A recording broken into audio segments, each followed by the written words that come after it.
She was 18 years old when the rumours started, whispers in corridors, servants exchanging glances, courtiers falling silent when she walked past. Her uncle, the man who'd declared her a bastard, the man who'd probably murdered her little brothers, was planning to marry her. His own niece. And here's the part that still haunts historians. Elizabeth of York might have actually wanted it. This is the love story that ended the Wars of the Roses, but it didn't start with Henry Tudor. It started with something so dark, so twisted, that even in the brutal 15th century, people were horrified. Before we go further, hey guys, welcome. Tonight we're diving into something that looks like a fairy tale, but feels like a nightmare. So take a moment, like the video if you're into this kind of history, subscribe if you want more, and let me know in the comments, where are you listening from tonight, and what time is it where you are? I love seeing who's here, whether you're winding down or just waking up. Now get comfortable, dim the lights, maybe light a candle, because this story, it's going to take us to some dark places. Let's begin where it gets interesting, with an uncle who wanted to marry his niece to save his throne. December 1484.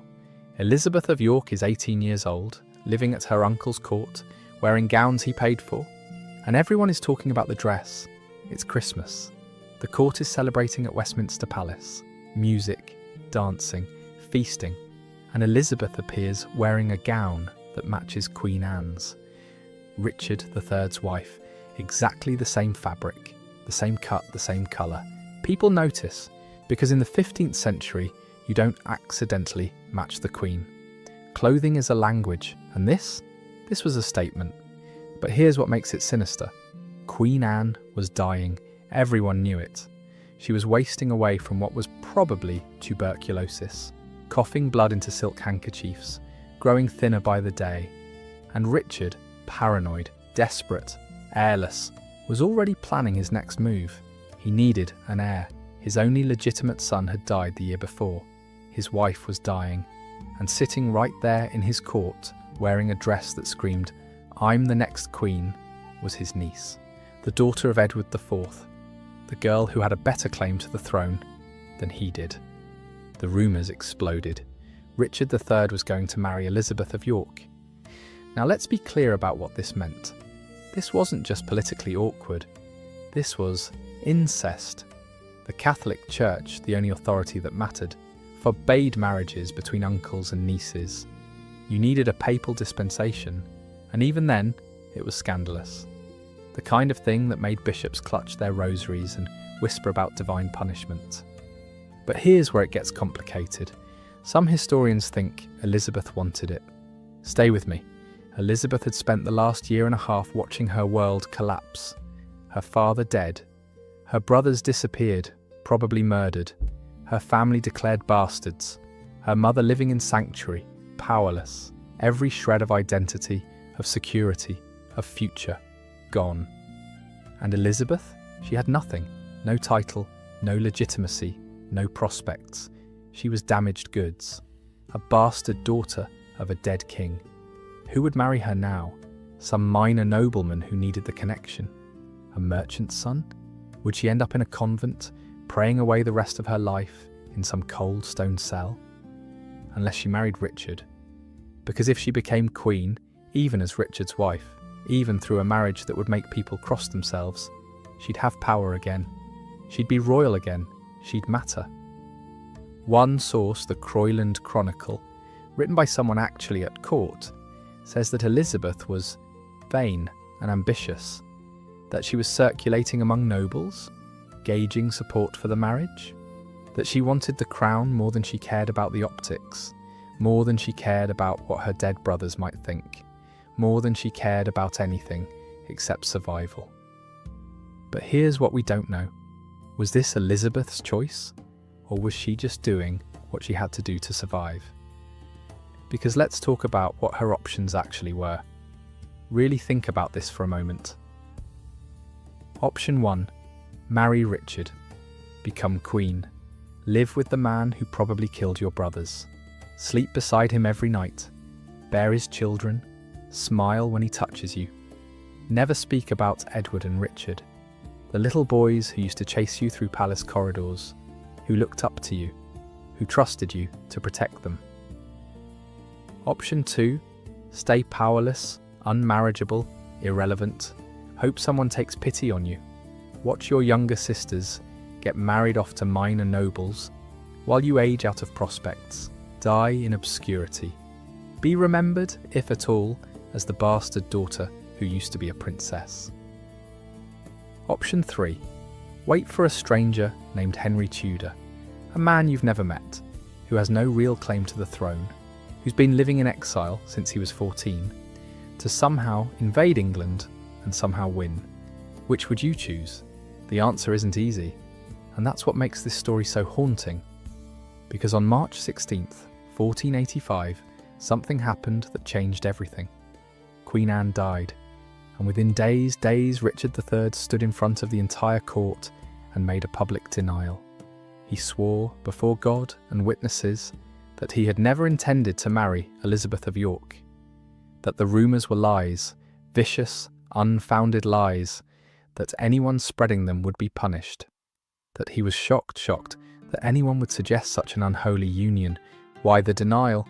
Because his own advisers told him the plan was political suicide, that the people would revolt, that the church would excommunicate him, that it would destroy what little support he had left, that even his most loyal nobles were looking at him sideways, wondering if he'd lost his mind.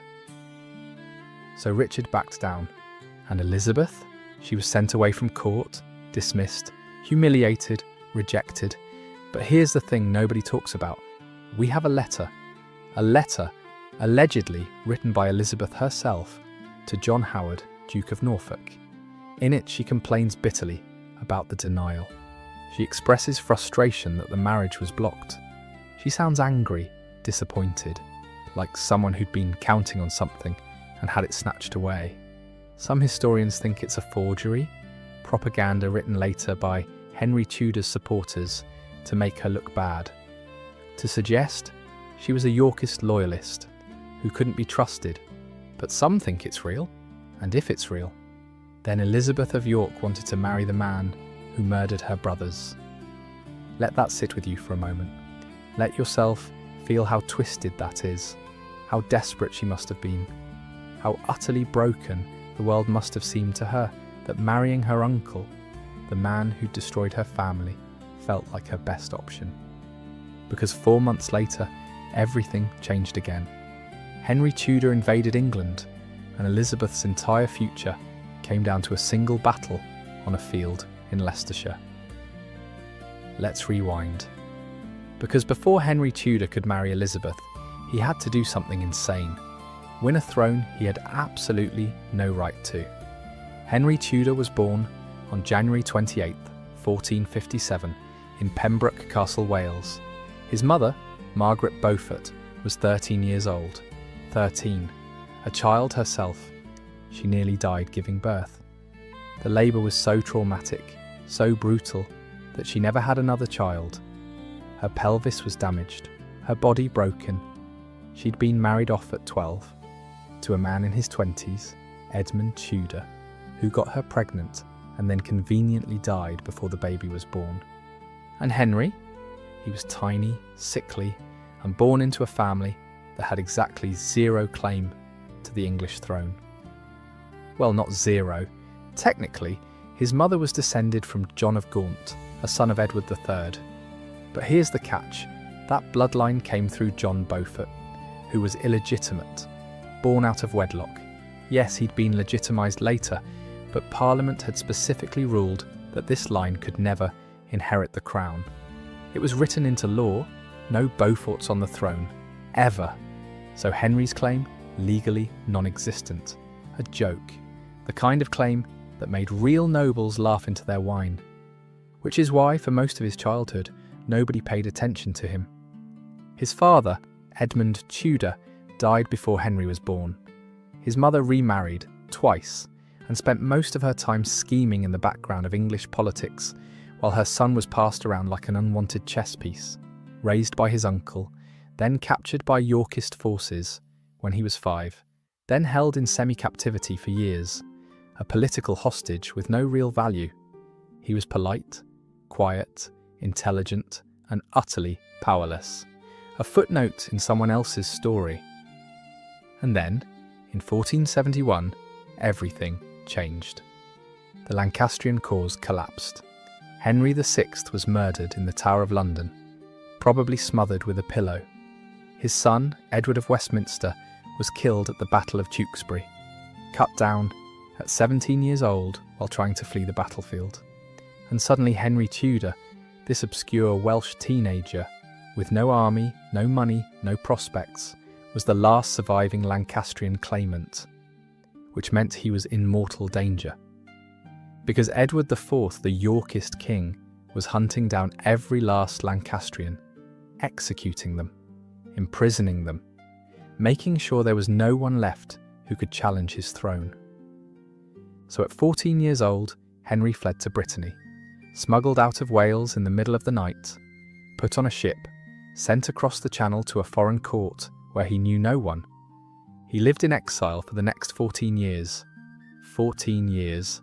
Imagine being 14 years old and knowing you can never go home, that if you set foot in England, you'll be arrested and executed, that your entire life will be spent in foreign courts, begging for scraps, dependent on the charity of men who might betray you at any moment. Henry had no money, no army, no real support, just a mother who believed, with fanatic certainty, that her son was destined to be king. Margaret Beaufort was terrifying. Picture this, a woman so ambitious, so calculating, so religiously fervent that she would betray her own husband to put her son on the throne. She wore a hair shirt under her gowns, a rough, scratchy garment that chafed her skin raw, a form of religious penance. She took a vow of chastity, while still married, forcing her husband to agree that their marriage would be celibate. She spent hours every day in prayer, kneeling on cold stone floors until her knees were bruised and swollen, asking God to make Henry king. And she didn't just pray, she plotted, she wrote letters in code, she bribed servants, she cultivated relationships with disaffected nobles, she whispered in the right ears, planted the right rumours, made the right promises. In 1483, after Richard III took the throne, Margaret reached out to Elizabeth Woodville, Elizabeth of York's mother, who was hiding in sanctuary at Westminster Abbey with her daughters. And Margaret made a proposal. If Elizabeth Woodville would support Henry's invasion, Henry would marry Elizabeth of York. One marriage, two houses united, York and Lancaster together at last. The Wars of the Roses would end, not with blood, but with a wedding. Elizabeth Woodville agreed, not because she loved Henry. She'd never met him. He was just a name, a stranger, an exile, but because her sons were dead, her daughters were bastards, her power was gone, and Henry Tudor was the only option left, the only man who might restore her family's position, the only hope that her daughter might be queen again. So on Christmas Day, 1483, in Rennes Cathedral in Brittany, Henry Tudor knelt before an altar and made a public vow. If he won the throne, he would marry Elizabeth of York. The people in the room, exiled Lancastrians, mercenaries, dreamers, desperate men with nothing to lose, cheered, but nobody actually believed it would happen. Because for Henry to marry Elizabeth, he'd have to do the impossible. He'd have to invade England, defeat Richard III, an experienced warrior king, survive the battle, take the crown. And Henry had never even fought in a war before. He'd spent his entire life reading, praying, waiting. He had no military experience, no reputation for courage. He was a scholar, not a soldier. This should have been a suicide mission. But Henry had one advantage. He had nothing to lose. Before we get to Bosworth, before we get to the battle that decided everything, we need to talk about the thing nobody wants to talk about. The princes in the Tower. Because if you're wondering whether Elizabeth of York ever forgave Henry for what came next, you need to understand what happened to her brothers. You need to understand the specific horror of loving someone and not knowing if they're alive or dead, of hoping against hope, and then realizing, slowly, that hope is just another form of torture. Edward V was 12 years old when his father died. Richard, Duke of York, was 9. They were children, sweet, spoiled, royal children who'd been raised in luxury and probably had no idea how much danger they were in. Elizabeth had helped raise them. She was 17 years older than Richard, 9 years older than Edward. She'd probably changed their swaddling clothes when they were babies, taught them songs, held their hands when they learned to walk, told them stories before bed. They adored her.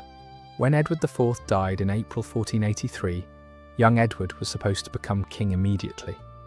He was brought to London from Ludlow Castle, where he'd been living with his tutor. He was installed in the Tower, which at the time was a royal residence, not just a prison. It was traditional for monarchs to stay there before their coronation. Preparations began. Robes were ordered. A crown was sized. The date was set, June 22nd, 1483. But Edward's uncle, Richard of Gloucester, had other plans. Richard declared that Edward IV's marriage to Elizabeth Woodville had been invalid, that Edward had been pre-contracted to another woman, Lady Eleanor Butler, before marrying Elizabeth, that the pre-contract made the marriage null and void, that all their children, including the young king, were bastards. It was legal nonsense. Lady Eleanor Butler had been dead for 20 years. There was no proof of any pre-contract. It was a lie so transparent that even people at the time knew it was garbage. But it worked. Parliament accepted it. The coronation was cancelled. Edward V was deposed before he was ever crowned, and Richard III took the throne. The two boys, Edward and Richard, remained in the Tower. At first, people saw them. They played in the gardens, shooting arrows at targets, running around, being children. Venetian and French ambassadors reported seeing them. They seemed healthy, if confused. And then sometime in the summer of 1483, they disappeared. No announcement, no explanation, no funeral. They were just gone. Rumours spread immediately, whispered in taverns, written in coded letters, murmured in churches after Mass. Richard III had murdered his nephews. And here's the thing, he probably did. In 1674, workmen renovating the Tower of London found a wooden box buried under a staircase in the White Tower. Inside were the skeletons of 2 children, roughly the right ages. The bones showed signs of violence. One skull had damage consistent with smothering. They were reburied in Westminster Abbey, in an urn designed by Christopher Wren, under a monument that reads, "Here lie the remains of Edward V and Richard, Duke of York." Modern analysis is inconclusive. The bones have never been DNA tested. The current royal family has refused permission. But the circumstantial evidence is strong. But we don't know how they died. Were they smothered in their sleep, as Shakespeare imagined? Pillow pressed over their faces while they struggled? Poisoned? Stabbed? Did they know it was coming? Did they cry for their mother? For Elizabeth? We just know they disappeared, and their sister Elizabeth had to live with that. Imagine being 17 years old and knowing your little brothers, children you loved, played with, protected, were murdered, and not being able to say anything, not being able to grieve publicly, because to grieve would be to accuse the king, your uncle, the man whose court you now lived in, the man who might marry you. You'd have to smile, attend feasts, dance, pretend everything was fine, while inside you were screaming. Elizabeth never spoke about them publicly, not once. No letters survive where she mentions their deaths. No chronicler records her weeping for them. But here's what we do know. Years later, when Elizabeth was queen, and her own son Arthur died, she reportedly said, "I know what it is to lose a child." Historians argue about what she meant. Was she talking about Arthur? Or was she thinking about Edward and Richard, the brothers who were taken from her? We'll never know. But there's one more twist to this story, one more layer of horror. because some historians think Richard III didn't kill the princes. They think Henry VII did. Here's why. If the princes were still alive when Henry invaded, they had a better claim to the throne than he did. Edward V was the rightful king. His illegitimacy was based on Richard's lie, and Henry could have easily reversed it, which meant Henry had a motive to kill them. And here's the damning part. After Henry won the throne, he never produced the boys. Never explained what happened to them. Never even mentioned them. Never used their deaths as propaganda against Richard. Why, if Richard had killed them, wouldn't Henry have paraded that fact? Look at the monster I defeated. He murdered innocent children. God has punished him through my sword. But Henry said nothing, which makes some historians wonder, did Henry find the boys alive in the tower after Bosworth? And did he quietly have them killed to eliminate rivals to his throne? We don't know. But here's what makes it even darker. Elizabeth of York married Henry, knowing he might have murdered her brothers. And she never said a word. Because what choice did she have? August 22nd, 1485, Bosworth Field, Leicestershire. It's early morning. The ground is wet from rain the night before. Two armies face each other across a marshy field dotted with scrub bushes and boggy patches that could swallow a horse. On one side, King Richard III, experienced, battle-hardened, wearing the crown of England on his helmet so everyone knows who he is. He has the larger army, maybe 8,000 men. He has the high ground. He has the legitimacy of being the anointed king, crowned and consecrated. On the other side, Henry Tudor, age 28, has never fought in a battle before, has never even trained properly as a knight, leading an army of maybe 5,000 men, half of them French mercenaries who barely speak English, the other half Welsh farmers who signed up because they liked the idea of a Welsh king.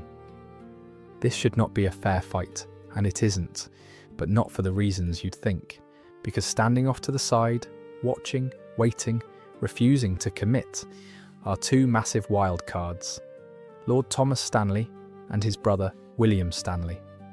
Lord Stanley is married to Margaret Beaufort, Henry's mother, but he's also been playing both sides, telling Richard he's loyal while secretly funding Henry's invasion. Sending supplies, passing information, hedging his bets. Richard knows this, which is why, the night before the battle, Richard took Stanley's son, Lord Strange, hostage. The message was clear: if Stanley betrays me, his son dies. I'll execute him right here on the battlefield, where everyone can watch. So Stanley sits and waits, watching to see which way the battle will go before committing his forces. It's the most cynical kind of politics. Let other men die while you wait to see who wins. The battle begins at dawn. Richard's forces charge down the hill. Henry's forces hold their ground. Men are screaming, hacking at each other with swords and axes, slipping in mud and blood. Horses are screaming, thrashing as they're hamstrung or disemboweled. The noise is deafening, metal on metal, men cursing and praying, the wet thud of weapons hitting flesh. It's chaos, no grand strategy, no clever tactics, just men killing each other in the mud. And then Richard sees something. Henry Tudor, surrounded by only a small bodyguard, exposed on the flank, separated from the main fighting, vulnerable. If Richard can kill Henry, personally, dramatically, in front of everyone, the battle is over.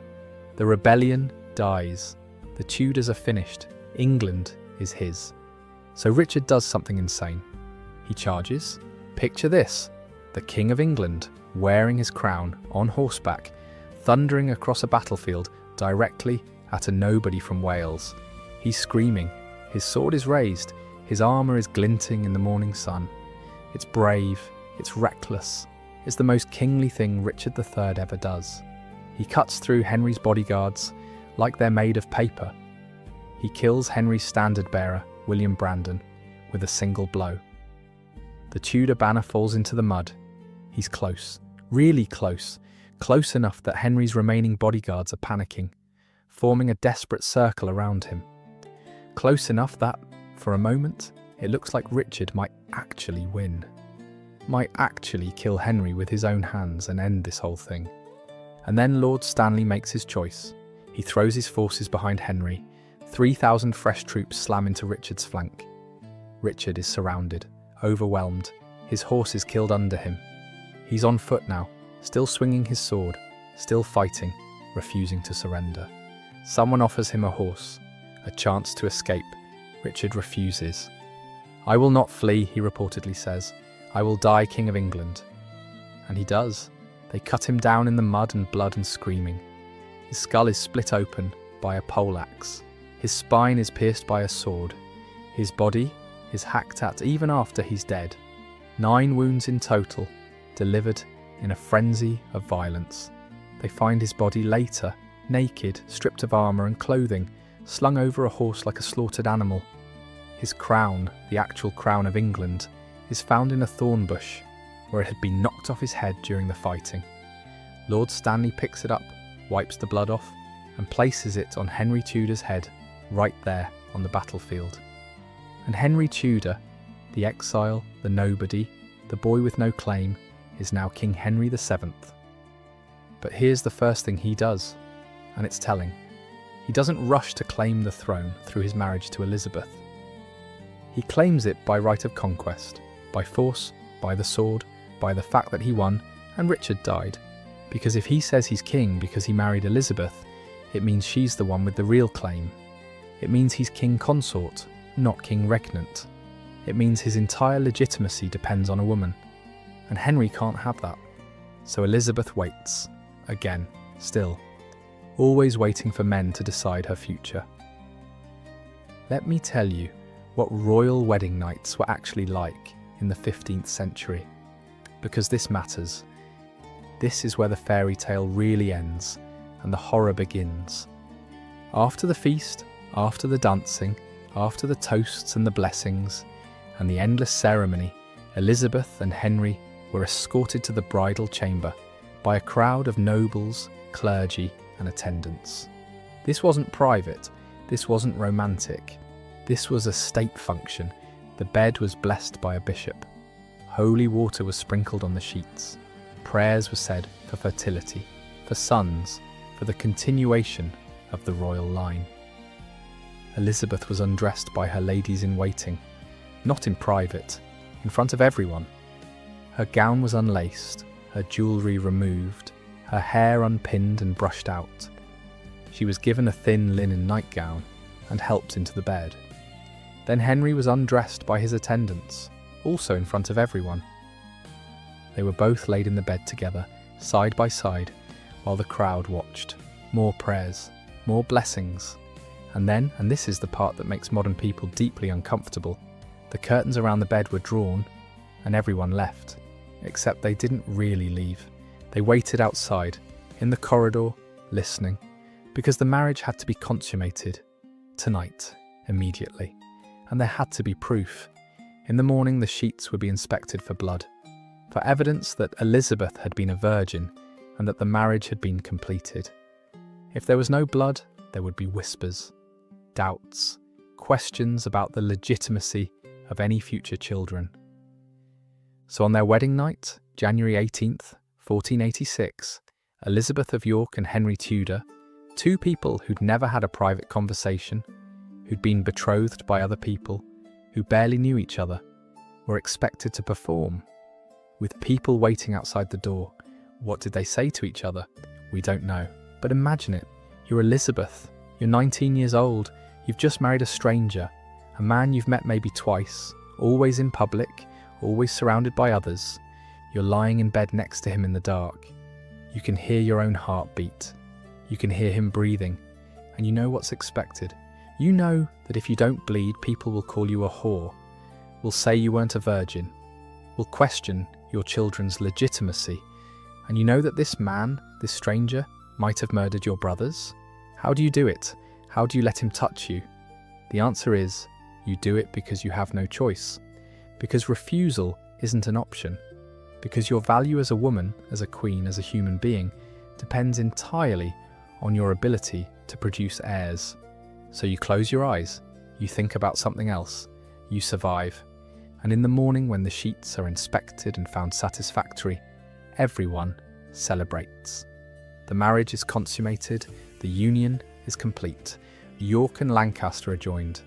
And Elizabeth, she's done her duty for the first time of many, many times. Let's talk about Margaret Beaufort, because if you think your mother-in-law's controlling, you have no idea. Margaret Beaufort was, by all accounts, brilliant, pious, and absolutely terrifying. She'd spent her entire life scheming to put Henry on the throne. And now that he was king, she wasn't about to let some Yorkist princess ruin it, even though that Yorkist princess was literally the reason people accepted Henry as king. Margaret controlled everything, and I mean everything.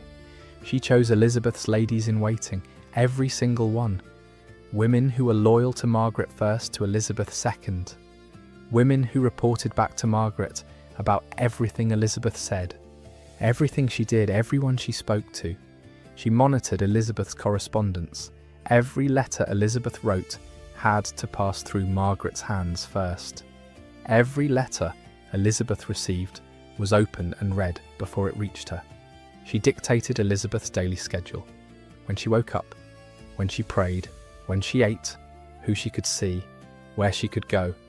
She even decided what Elizabeth wore, the fabrics, the colours, the cut of her gowns, all approved by Margaret. And here's the kicker. Margaret signed her letters Margaret R. R for Regina, Queen. She wasn't Queen, Elizabeth was, but Margaret didn't care. She styled herself as the King's mother, the matriarch of the Tudor Dynasty, the woman who'd made it all possible. And technically, she was right. Without Margaret's scheming, Henry would have died in exile. Without her plotting, the invasion would never have happened. Without her deal with Elizabeth Woodville, the marriage would never have been proposed. Margaret believed, genuinely, with fanatic religious certainty, that she'd been God's instrument, that God had chosen her to bring peace to England through her son. And Elizabeth was just the womb, the vessel, the pretty face that made the people accept a questionable king. There are accounts of Margaret walking into rooms ahead of Elizabeth, of Margaret sitting in positions of honour that should have gone to the Queen, of Margaret making decisions about royal policy without consulting Elizabeth. In council meetings, when they happened, Margaret sat at the table. Elizabeth wasn't even in the room. One historian described their relationship as Henry was king, but Margaret was in charge. And Elizabeth was just there, smiling, silent, performing her role. But here's where it gets truly invasive. When Elizabeth was pregnant, Margaret took over completely. Medieval royal pregnancies weren't private. They were state events, national emergencies. The future of the dynasty depended on them. And Margaret, who'd almost died giving birth to Henry at age 13, had opinions about how Elizabeth should do it. She dictated when Elizabeth would enter confinement, the period where pregnant queens were locked away from the world for the final weeks before birth. Usually 6 to 8 weeks, but Margaret sometimes extended it. She chose the midwives, all of them. Women Margaret trusted, women with experience, but also women who would report everything to Margaret. She decided who could visit Elizabeth during confinement. Not Elizabeth's mother, not Elizabeth's sisters, Margaret's chosen women only. She wrote detailed instructions about the room, how dark it should be, how warm, what herbs should be burned for purification. And when Elizabeth went into labour, Margaret was right there, in the room, hovering, praying, supervising. Imagine giving birth while your mother-in-law stands over you, clutching a rosary, murmuring prayers, watching every moment of your pain. That was Elizabeth's reality, 8 times. Elizabeth's own mother, Elizabeth Woodville, was barely allowed near her during her pregnancies. The woman who'd given birth to 10 children herself, who could have actually helped, was shut out. Why? Because Margaret didn't trust her, thought she might be plotting, might be whispering Yorkist propaganda to Elizabeth. So Elizabeth Woodville, the former queen, was forced to watch from a distance as her daughter suffered through pregnancy after pregnancy, with no family support. Just Margaret, always Margaret. But here's the thing that's easy to miss. Elizabeth and Margaret actually developed a kind of grudging respect for each other over the years. Not affection, probably not friendship, but a mutual understanding, because they were both women trying to survive in a world run by men. Margaret had clawed her way to power through intelligence, religious mania, and ruthless political manoeuvring. Elizabeth had survived by being graceful, silent, and adaptable. Different strategies, same goal. Stay alive, protect your children, endure. And in a strange way, they needed each other. Margaret needed Elizabeth to produce heirs, to legitimise Henry's reign, to be the face of Tudor unity.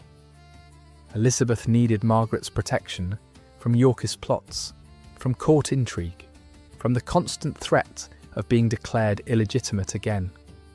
So they coexisted, circling each other like wary cats. But whenever Elizabeth's name appears in official documents, there's a pattern.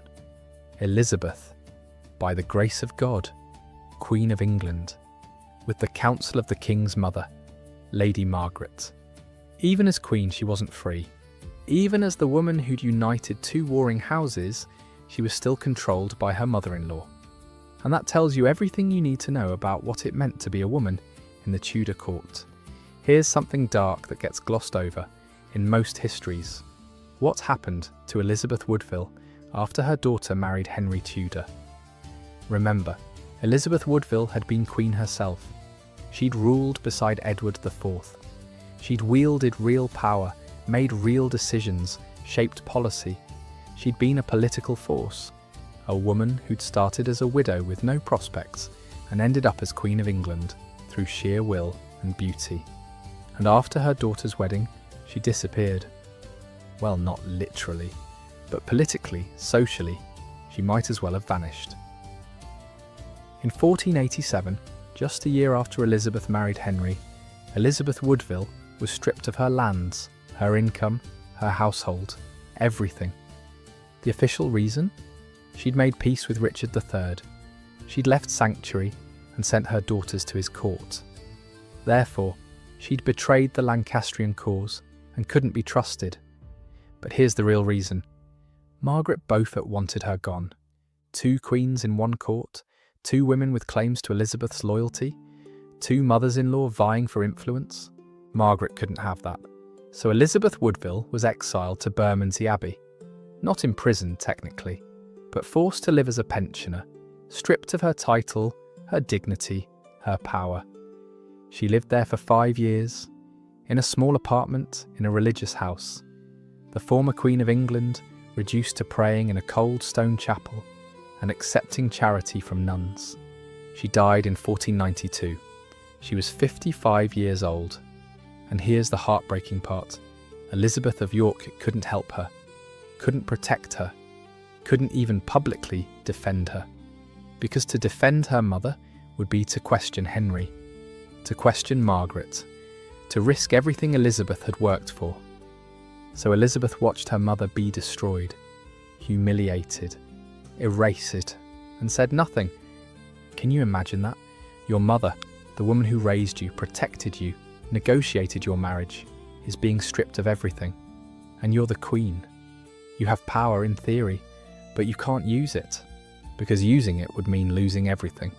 So you smile, you attend court, you get pregnant again, you pretend not to notice that your mother is dying alone in a convent while you live in palaces. That's what being queen meant for Elizabeth of York. Not power, not freedom, just a different kind of prison. Now let's talk about what really killed Elizabeth of York. Not politics, not betrayal, not even heartbreak. Childbirth.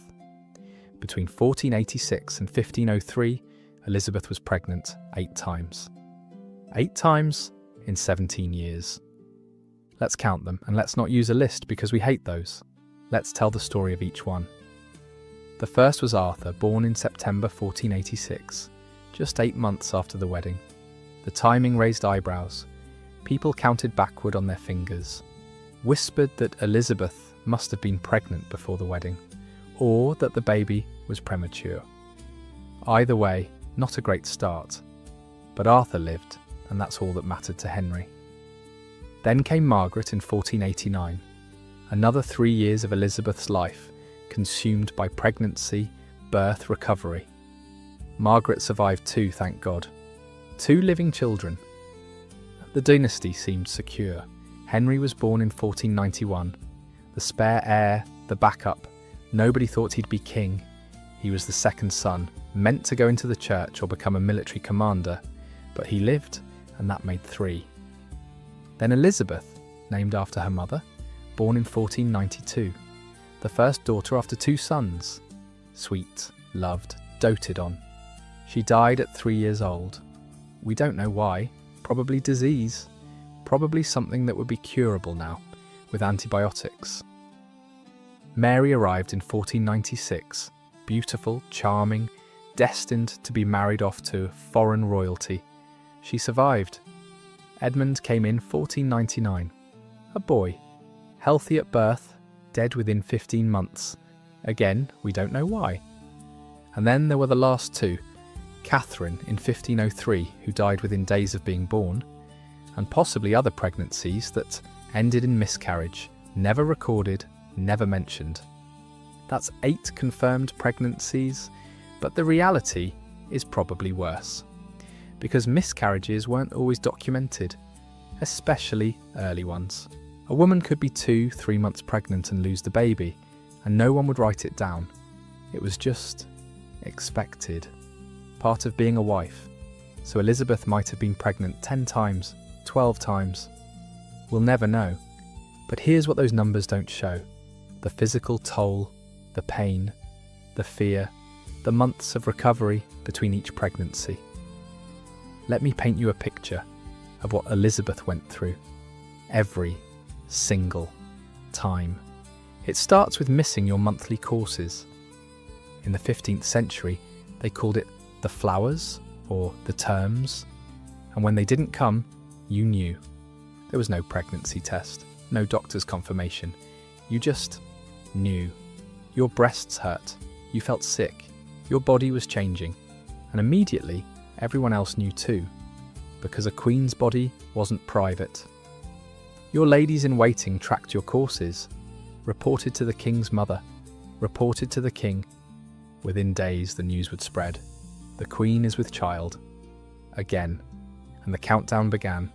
9 months. 9 months of your body not being your own. The sickness came first. Morning sickness, they call it now. But it wasn't just mornings. It was all day, every day, for months. Imagine waking up every single morning and immediately vomiting. Nothing stays down. Water makes you sick. The smell of food makes you sick. The sight of certain colours makes you sick. And you're expected to attend court. To smile, to sit through feasts while the smell of roasted meat makes your stomach heave. Then the swelling. Your ankles, your hands, your face, everything puffs up. Your rings don't fit. Your shoes are tight. You're constantly uncomfortable. The exhaustion. Bone-deep, soul-crushing exhaustion. You could sleep 16 hours a day and still feel tired. And the fear. Constant, gnawing fear. Will this baby live? Will I survive? What if something goes wrong? Because things went wrong all the time. Women died in childbirth constantly. Queens, peasants, everyone. Around the 7th month you'd enter confinement. This was mandatory for royal births. You'd be shut away in a darkened room. Windows covered with heavy curtains. Tapestries hung over every surface to block drafts. Candles for light, but not many, because too much light was thought to harm the baby. The room would be hot, stifling, the air thick and stale, and you'd stay there for 6 to 8 weeks, not allowed outside, not allowed fresh air, just waiting, praying, sewing baby clothes, trying not to think about all the ways this could kill you. Your attendants would be with you constantly. Women only. No men allowed except priests for confession. And Margaret Beaufort, always Margaret, hovering, praying, judging. When labour started, there was no pain relief, no epidural, no gas and air, nothing. Just a midwife, some hot water, and prayer. You'd labour on a birthing stool, a special chair with a hole in the seat, while the midwife and her assistants held you upright. Labour could last hours, or days. The pain was indescribable, your body ripping itself apart to expel another human being. Contractions that made you scream, made you curse, made you beg for death. And there was nothing anyone could do except wait. If the baby was in the wrong position, breech, sideways, the midwife might reach inside and try to turn it. Imagine that. A hand inside you, pushing, pulling, while you screamed. If that didn't work, they'd pull the baby out, piece by piece. Literally dismember it inside you to save your life. And if you started hemorrhaging, if the bleeding wouldn't stop, they'd give you wine mixed with herbs, press on your abdomen, stuff cloth inside you to try to slow the bleeding. Mostly, they'd just pray. And if you got childbed fever, an infection from unsanitary conditions, from the midwife's unwashed hands, from bacteria entering during labour, there was nothing they could do. You'd burn with fever, sweat through the sheets, hallucinate. Your body would rot from the inside as the infection spread. And then you'd die. This happened to women all the time, constantly. It was normal. And Elizabeth knew this. She'd attended births, probably held friends' hands while they died. And still, she did it 8 times. Because that was her job, her value, her entire purpose. And each time it got harder. Each time her body was more damaged. Each time the risk was greater. By the time she was pregnant with Catherine, her 8th pregnancy, she was 36 years old, exhausted, broken. Her body had been through 7 previous pregnancies, 7 labours, years of nursing, of recovery, of her body not being her own. And this last one killed her, not immediately. She survived the birth. Catherine was born alive. But 9 days later, the fever came. And Elizabeth of York, Queen of England, mother of the Tudor Dynasty, died in agony. Because she'd done her duty, one too many times. Let's talk about what Elizabeth's actual daily life looks like. Because being queen wasn't about power or luxury. It was about performing a role. Perfectly. Every single day. Elizabeth woke at dawn. Not because she wanted to, but because that's when queens woke. Her ladies in waiting would enter her chamber and dress her. She didn't dress herself. Ever. Being dressed was a ritual, a ceremony. First the linen undergarments, chemise, stockings tied with garters, then the layers. The kirtle, a fitted gown that went over the chemise, then the outer gown, heavy with embroidery, lined with fur if it was winter. The gown would be laced up the back, tight, so tight you could barely breathe, because a proper queen had a tiny waist. Then the headdress. In the 1480s and 90s, English queens wore the gable hood, that distinctive angular headdress you see in portraits. It was heavy, it gave you headaches, and it was worn over a linen cap that covered every strand of hair. Jewellery, rings, necklaces, brooches, all chosen by Margaret Beaufort to be appropriate for the day's activities. And then, once you were dressed, a process that could take an hour, you could begin your day. First, Massachusetts, always every morning, no exceptions. Elizabeth would process to the chapel with her ladies, kneel on a cushion, if she was lucky, and attend Mass, sometimes multiple Masses, prayer after prayer in Latin that most people didn't understand. This could take hours. Then breakfast, but not a real breakfast like we'd recognise. Maybe some bread, some weak ale. Eating too much in the morning was seen as gluttony. After breakfast, the business of being queen. This meant receiving petitioners, people who wanted her to intercede with the king on their behalf, women whose husbands had been imprisoned, nobles who needed pardons, people begging for money, for positions, for help. Elizabeth would listen, smile, promise to speak to the king, knowing that most of the time Henry would ignore her requests. Then there were fittings, for new gowns, for the baby's christening robes, for ceremonial garments, standing for hours while seamstresses pinned fabric around you. Then embroidery, Queens were expected to be accomplished needlewomen. Elizabeth would sit with her ladies and embroider altar cloths, shirts for Henry, baby gowns. Hour after hour of sitting, stitching, making small talk, pretending to be interested in gossip. Then dinner, the main meal served around midday. This was a public event. Elizabeth would eat on a raised platform while courtiers watched. She couldn't just eat casually. Every movement was scrutinised. And the food? Elaborate, yes, but also weird. Medieval royal feasts included things like peacock, re-feathered after cooking to look alive, swan, porpoise, whale, lots of meat in heavy sauces, jellied eels, pickled vegetables. Elizabeth had to eat daintily, take small bites, chew carefully, never show that she was hungry or disgusted. After dinner, more prayers, vespers in the chapel, then maybe some entertainment, musicians, jesters, poets reading verses, but always supervised, always public, never just relaxing. Then supper, a lighter meal in the evening, more prayers, compline, the final prayers of the day, and then finally, bed. But even bed wasn't private. Her ladies would undress her, brush her hair, help her into her nightgown.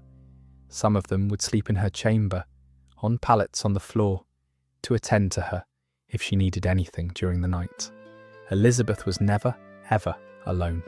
Every moment was watched, every word reported, every action scrutinised, and this was every day, for 17 years.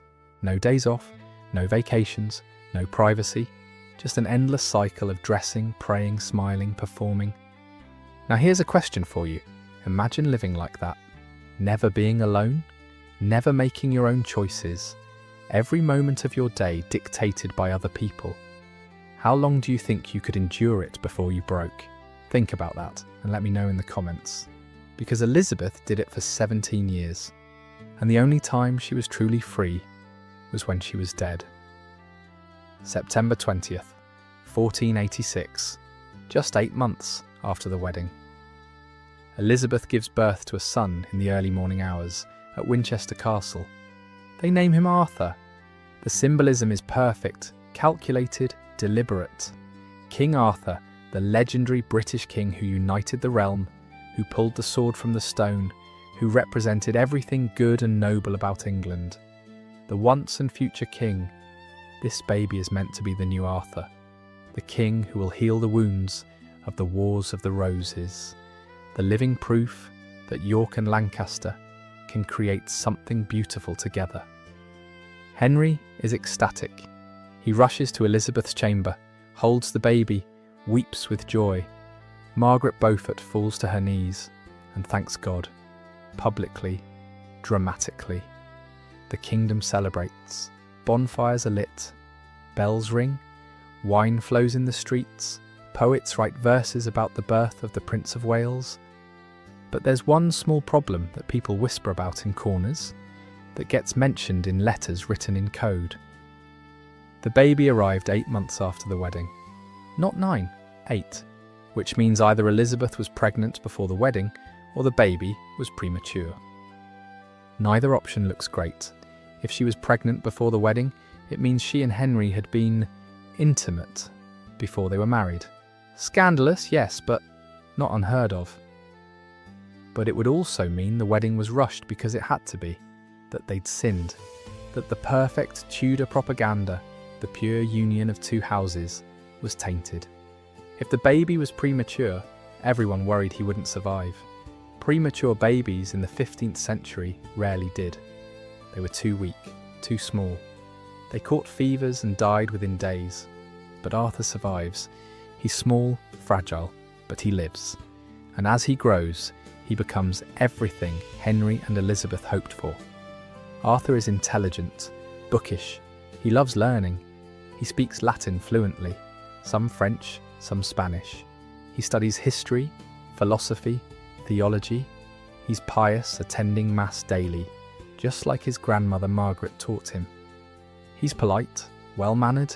He knows how to bow, how to address nobles, how to conduct himself at court. And he's being prepared from birth to be the perfect king. In 1489, when Arthur is just 3 years old, he's created Prince of Wales. There's a ceremony, a feast, a proclamation. He's the heir, the future. In 1501, when he's 15, he's married to Catherine of Aragon, a Spanish princess. The wedding is lavish. Weeks of celebrations, tournaments, feasts. The kingdom is united in joy. Catherine is 16, beautiful, educated, pious. The daughter of Ferdinand and Isabella of Spain. The marriage cements an alliance with the most powerful Catholic kingdom in Europe. It's perfect, except for one thing. Arthur is sickly. He always has been.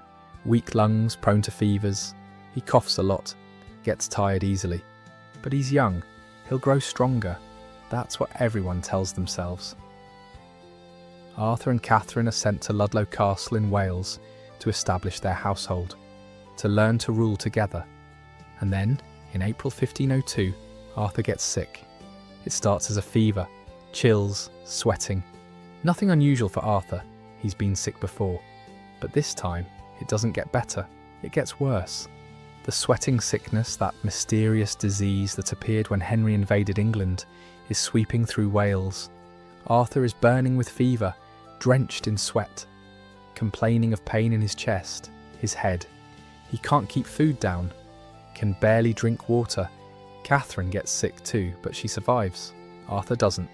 He dies on April 2nd, 1502, at Ludlow Castle. He's 15 years old, married for less than 5 months. The news reaches Elizabeth at Greenwich Palace on April 4th. Henry's confessor, who delivers the news, reports that Elizabeth was struck with grief and had to be helped to her chambers. Contemporary accounts say she screamed, collapsed, that her ladies had to physically carry her because she couldn't walk. For 2 days, she doesn't leave her room, doesn't eat, just weeps. Henry, devastated, goes to her. And in a rare moment of tenderness, that's actually documented in detail, they hold each other. Elizabeth tells Henry that they're both young enough to have more children, that God has blessed them with 2 surviving sons. Prince Henry is still alive. She comforts him. Even in her own grief, she comforts him, because that's her job. But privately, in letters that survive, people describe Elizabeth as broken, changed, never quite the same after Arthur's death. Because Arthur wasn't just her son, he was her hope. The proof that everything she'd endured, the marriage to a stranger, the 8 pregnancies, the lack of freedom, had been worth it. And now he was gone. And there's only one solution. She needs to get pregnant again. She's 36 years old. She's already had 7 pregnancies. Her body's exhausted, damaged. But the kingdom needs an heir, needs more sons. Because what if something happens to Prince Henry? What if disease, accident, war takes him too? So Elizabeth does what she's always done. She serves. She gets pregnant one more time, and it kills her. Here's something that doesn't get talked about enough. For the first 15 years of their marriage, Henry and Elizabeth lived in constant fear of being overthrown. Not by foreign invasion, by pretenders, by young men who showed up claiming to be lost Yorkist princes, claiming the throne was stolen from them. And some of them were convincing enough that foreign powers believed them, that armies rallied behind them, that Henry had to fight actual battles to keep his crown. Let's start with Lambert Simnel. In 1487, just 2 years into Henry's reign, a boy appears in Ireland. He's about 10 years old, well-dressed, well-spoken, and he claims to be Edward, Earl of Warwick. Now the real Edward, Earl of Warwick, was alive, locked in the Tower of London. He'd been there since he was 10, imprisoned for the crime of being a potential Yorkist claimant. But most people didn't know that. Communication was slow, rumours spread faster than facts. And this boy, Lambert Simnel, was coached perfectly. He knew details about the royal family. He spoke like a nobleman. He looked the part. Irish nobles believed him, or pretended to, because believing him gave them an excuse to rebel against Henry Tudor. They crowned the boy King Edward VI in Dublin, had a ceremony, a feast, everything. And then they invaded England. Henry had to gather an army, had to march north, had to fight the Battle of Stoke Field in June 1487. It was brutal. Thousands died, but Henry won. And when they captured the boy, Henry showed both mercy and political genius. Instead of executing Lambert Simnel, which would have made him a martyr, Henry gave him a job in the royal kitchens as a spit turner. The message was clear. This boy is so unimportant, I'm making him a servant. He's not worth executing. He's just a pawn, a tool used by real traitors. It was brilliant. It made the rebellion look foolish, but it didn't stop the next one. In 1491, a new pretender appeared, and this one was far more dangerous. His name was Perkin Warbeck, and he claimed to be Richard of Shrewsbury, Duke of York, the younger of the two princes in the Tower, Elizabeth's lost brother. And here's what made Perkin terrifying. He looked right. He was the right age, would have been 18 in 1491, which matched. He had physical features that resembled the Yorkist line. Fair hair, blue eyes, a certain elegance. He spoke French, Dutch, English. He had details about the royal family that seemed too specific to be fake. He claimed he'd been smuggled out of the Tower before his brother was murdered. That he'd been raised in hiding in Burgundy. Foreign powers believed him. Margaret of Burgundy, Edward IV's sister, Elizabeth of York's aunt, recognised him publicly as her nephew, funded him, supported his claim. James IV of Scotland believed him, gave him an army, even married him to a Scottish noblewoman. Maximilian I, the Holy Roman Emperor, acknowledged him as the rightful King of England. This wasn't just some random pretender. This was an international incident. For Elizabeth, it must have been agonising, because if Perkin really was her brother Richard, if he'd somehow survived, then everything she believed was a lie. Her brother wasn't dead, he was alive, and she'd married the man who'd usurped his throne. Her entire marriage, her children's legitimacy, Henry's claim, all of it would collapse. But if Perkin was a fraud, then her brother really was dead, murdered, gone, and she'd been clinging to hope for nothing. Either way, she lost. We don't have any records of Elizabeth's thoughts on Perkin Warbeck. No letters where she discusses him. No accounts of her reactions. But she must have thought about it, must have wondered, must have looked at descriptions of him and tried to imagine, could it be Richard? Could my baby brother be alive? Perkin invaded England multiple times between 1495 and 1497. Each time, he gathered support from disaffected Yorkists, from people who wanted Henry gone. Each time Henry had to raise armies, spend money, defend his throne. It was exhausting, expensive, terrifying. Finally, in 1497, Perkin was captured in Cornwall after a failed invasion. He was brought to London, imprisoned, interrogated. He confessed under torture, probably, that he was a fraud, that his real name was Perkin Warbeck, son of a minor official from Tournai, that he'd been coached by Yorkist exiles to play the part of the lost prince. Henry paraded him through London, made him read his confession publicly, humiliated him. But he didn't execute him, not yet. Instead, Perkin was kept at court, under guard but treated relatively well, almost like a guest. Why? Because executing him would make him a martyr, would make people wonder if Henry had killed him to hide the truth. But in 1499, Perkin tried to escape. Or maybe he was set up. Historians still argue about it. Either way, Henry had his excuse. Perkin Warbeck was executed on November 23rd, 1499. Hanged at Tyburn, and in a move that reveals just how paranoid Henry had become, he also executed the real Edward, Earl of Warwick. Edward had been in the Tower since 1485, 14 years. He'd gone in as a child, never left. He'd done nothing wrong, except exist, but he was a potential Yorkist claimant, a threat, a symbol that Yorkist loyalists could rally around. So Henry killed him. Elizabeth watched all of this happen, watched her husband execute a cousin who committed no crime, watched pretenders claim to be her brothers, watched Henry grow more ruthless, more willing to kill to protect his throne, and she smiled, appeared in public, played the role of the gracious, loving queen. Because what else could she do? There's something genuinely creepy about the sweating sickness, something that feels almost supernatural. It appeared in August 1485, right after Henry Tudor landed in Wales to fight Richard III, and it had never existed before. No historical records mention it before 1485. No similar disease in England or France or anywhere. It just appeared with Henry, and it killed quickly, terrifyingly quickly. You'd be fine in the morning. By evening, you'd be dead. It started with chills, then sudden violent sweating. You'd be drenched, your clothes soaked through, sweat pouring off you. Then came the fever, burning hot, your heart racing, pain in your head, your chest, your limbs. Most people died within hours, some within 24 hours. A lucky few survived if they made it past the first day.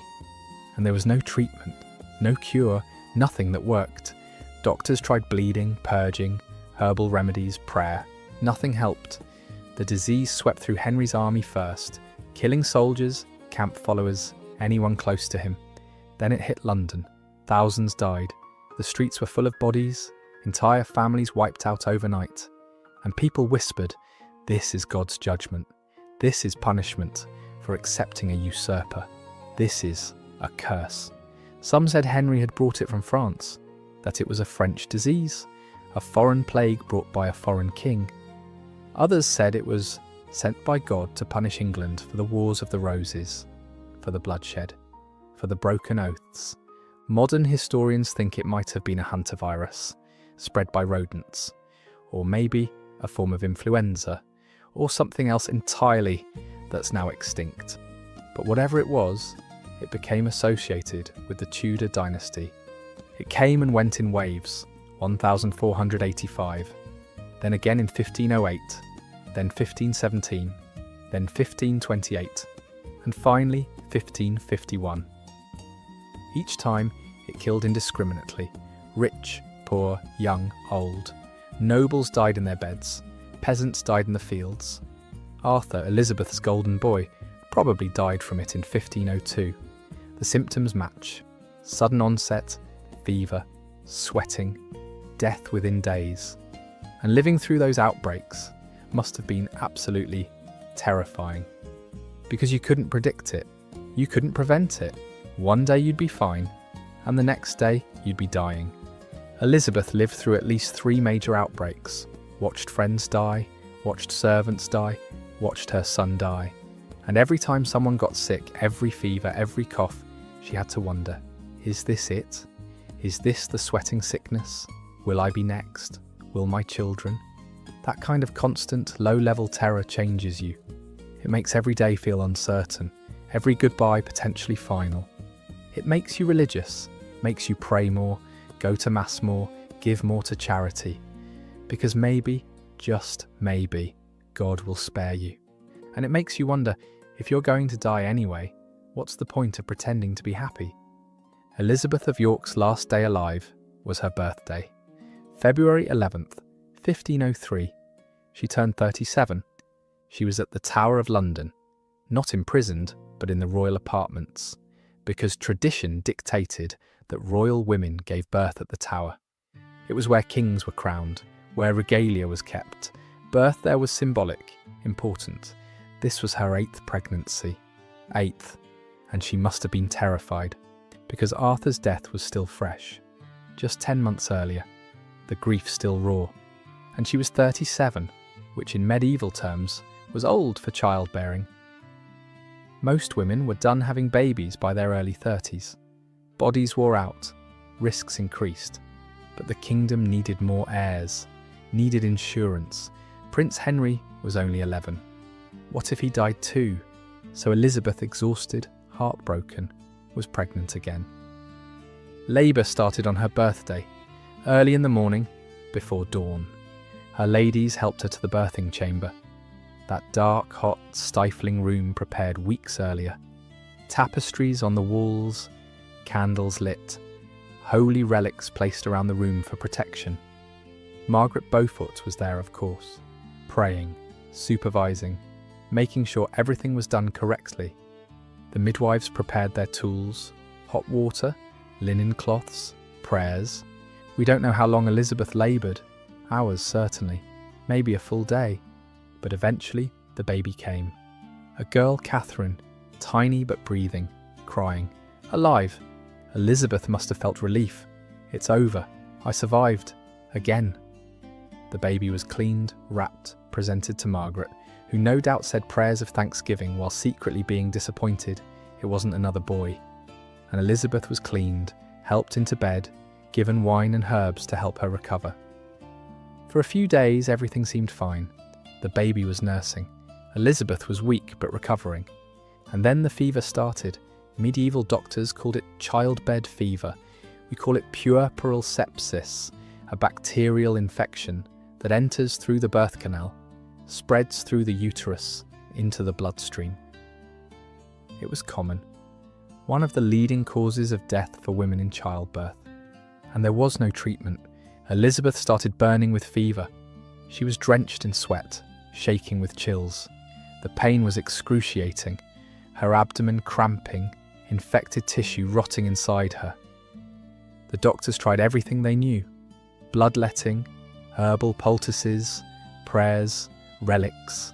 Nothing worked.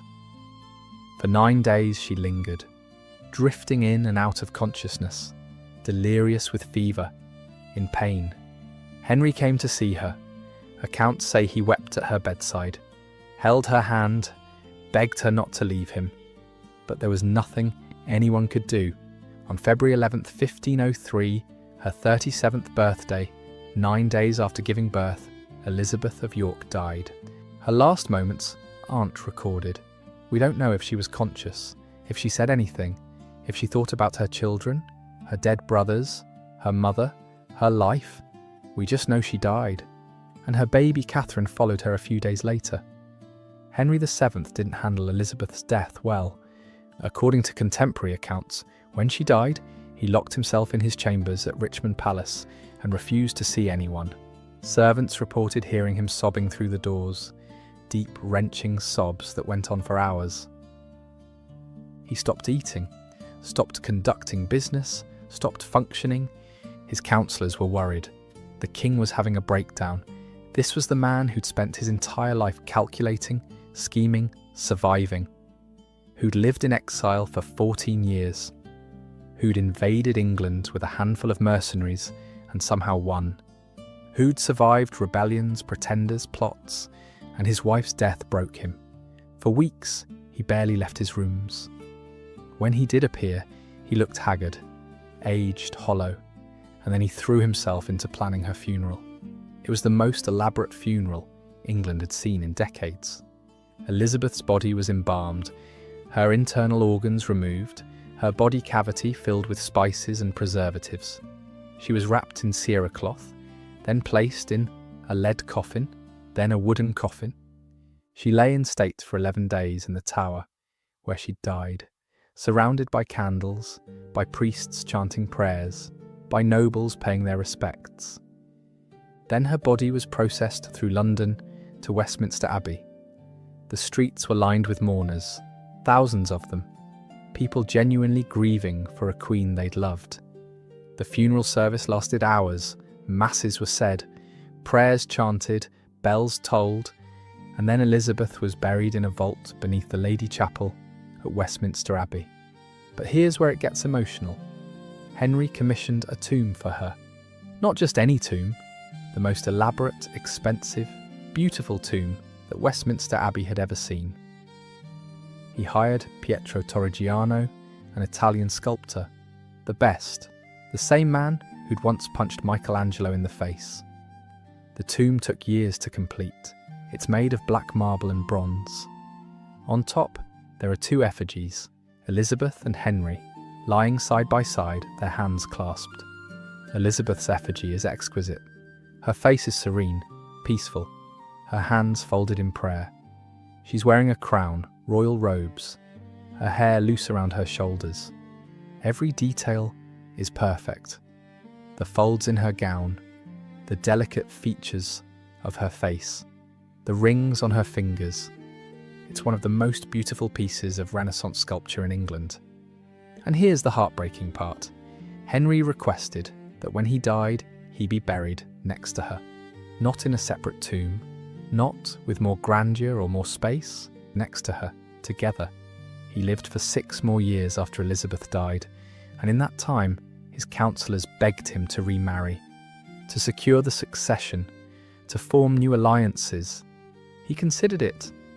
There were negotiations with foreign courts, portraits of potential brides were sent, but nothing came of it. Henry never remarried. Some historians argue it was practical. He was getting older, his health was failing, another marriage seemed complicated. But there's a simpler explanation. He couldn't, because he'd loved her, not in the grand romantic Shakespeare way, but in the quiet, steady way of 2 people who'd survived something together. They'd been married for 17 years, raised children together, endured rebellions, deaths, fear, grief, and now she was gone.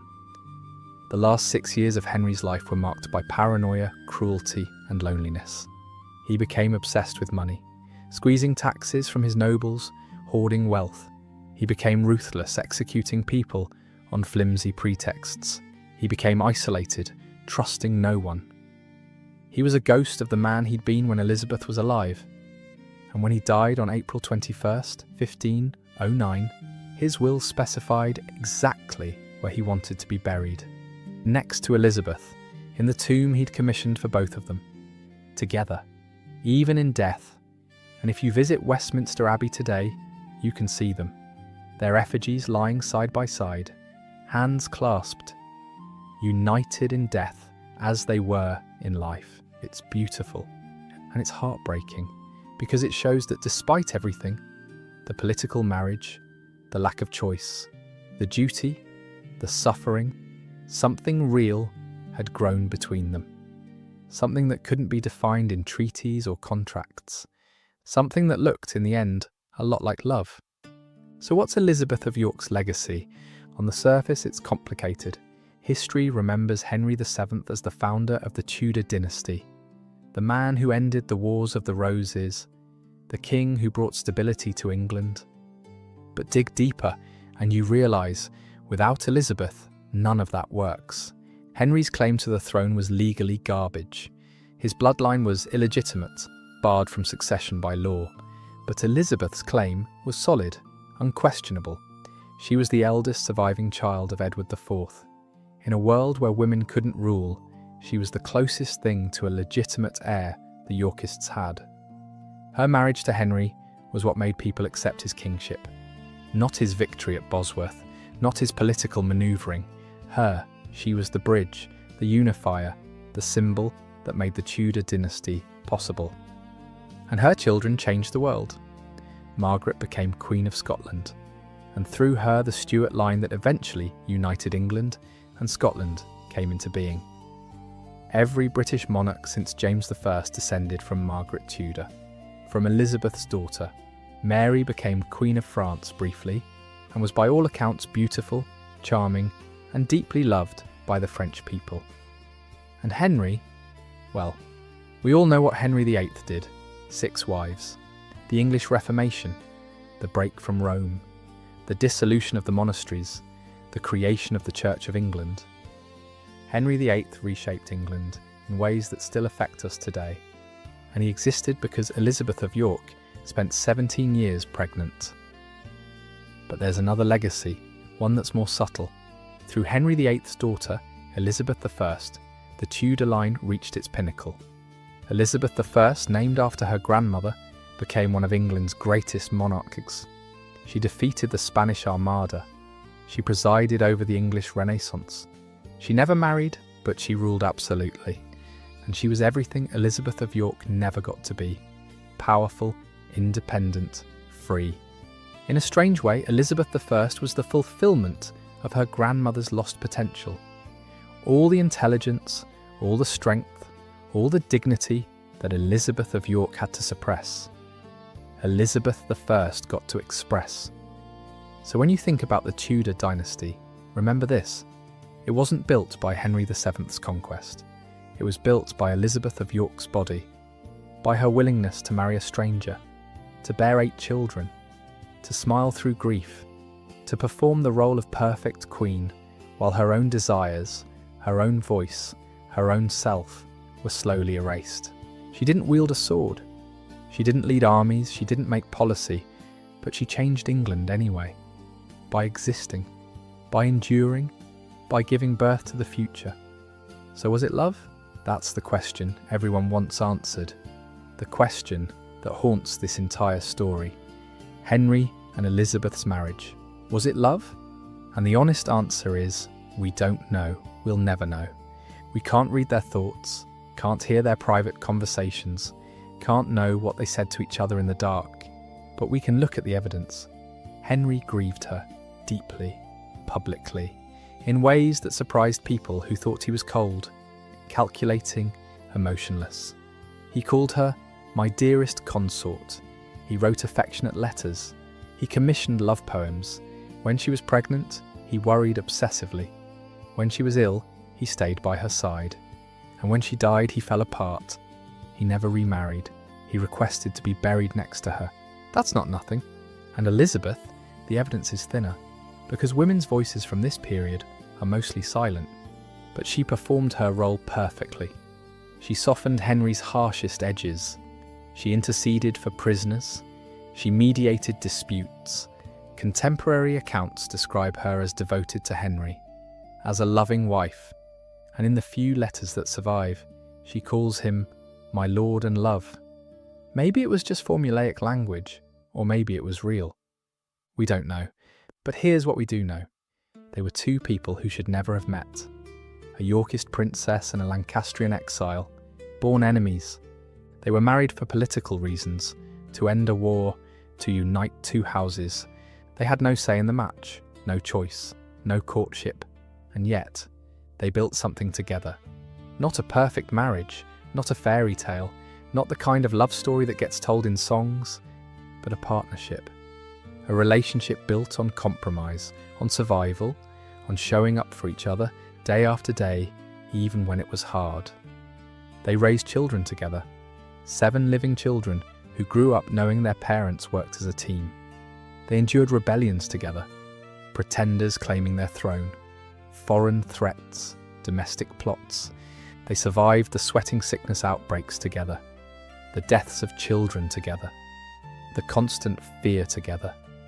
And somewhere in all of that, in the shared meals, the card games, the quiet moments between public performances, they built something real.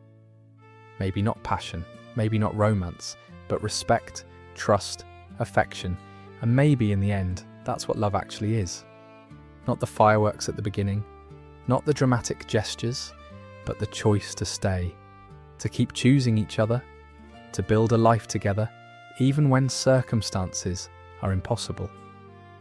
Elizabeth didn't get to choose Henry at first, but she could have made his life miserable, could have been cold, distant, uncooperative. Instead, she chose every day to be his partner. And Henry chose her too, chose to trust her, to rely on her, to grieve her when she was gone. So yes, it was a love story, just not the kind they write in fairy tales. It was a love story written in compromise, in survival, in 2 people doing their best in an impossible situation. And that, more than any grand romance, is what endures. So tonight, as you drift off, think about Elizabeth of York. Not as a symbol, not as a footnote in someone else's story, but as a woman. A woman who was 17 when her world collapsed, who was 18 when rumours said her uncle wanted to marry her, who was 19 when she married a stranger, who spent 17 years pregnant, in pain performing a role, who buried her brothers, her mother, her children, who smiled through it all, who never got to rule England, but who made it possible for her children and grandchildren to do so. She didn't end the Wars of the Roses with violence. She ended them with grace, with her willingness to marry the enemy, to build a bridge where there had been only bloodshed. She wore the crown, but she was never just a queen. She was the foundation, the bridge, the reason it all worked, and maybe that's the most powerful legacy of all. Not ruling, but making it possible for others to rule. Not fighting, but choosing peace. Not speaking, but changing everything through silence. Elizabeth of York lived quietly, died young, left almost no written words behind. But her legacy echoes through centuries. Every time you hear about the Tudor dynasty, remember, it started with her. Every time you hear about Elizabeth I, remember, she was named after her grandmother. Every time you think about the end of the Wars of the Roses, remember, it ended because a Yorkist princess married a Lancastrian exile and chose every day to make it work. That's Elizabeth's story, and it's more powerful than any fairy tale. Sleep well. Thank you for listening, and remember, like, subscribe, and let me know where you're from in the comments. Sweet dreams.